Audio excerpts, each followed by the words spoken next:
आई भैया, हम कलाकार राजू रंजन आप सबके बीच में एगो चैता के भाव लेके आइल बनी। हमारे बड़े भैया महिपाल भारद्वाज जी MMV म्यूजिक वाराणसी से। देखी कैसे एगो औरत के भाव बा अपना पति देव से कहतरी। का कहतरी ये राजू बाबू। चैत के खटनी से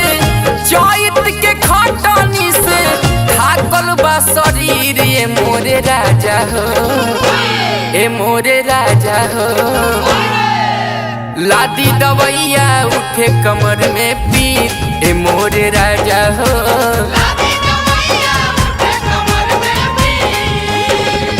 चैत के खटनी से थाकल बा शरीर, ए मोरे राजा हो, ए मोरे राजा हो। लादी दवैया उठे कमर में पीर, ए मोरे राजा हो, ए मोरे राजा हो।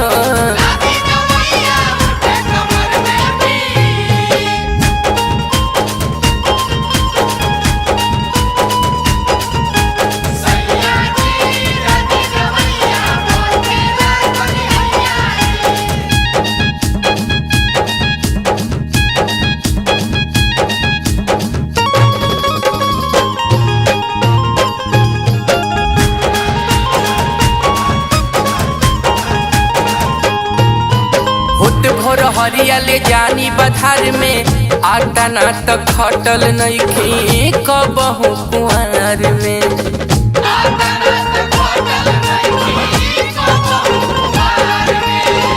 भोर हरियाले जानी बधार में, आता ना तो खटल नइखी कबहू कुंवार में। लागल बघाम बटे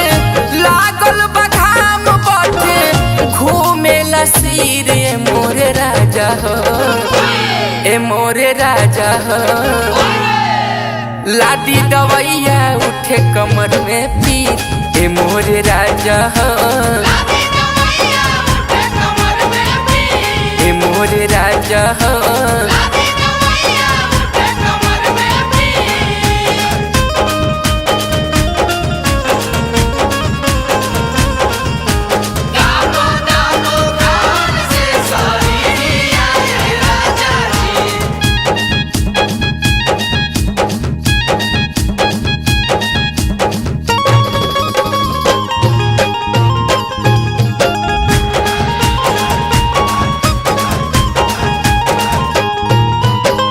महिपाल रउआ बानी पे दर्दी, तनिका पिया देती गरम दूध हरदी।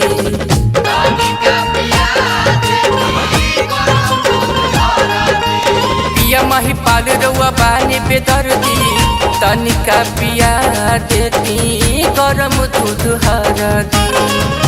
अनिल तोहार क्रिया, राजू हो तोहार क्रिया, जाइब बधारे न फिर, ए मोरे राजा हो, ए मोरे राजा हो। लादी दवैया उठे कमर में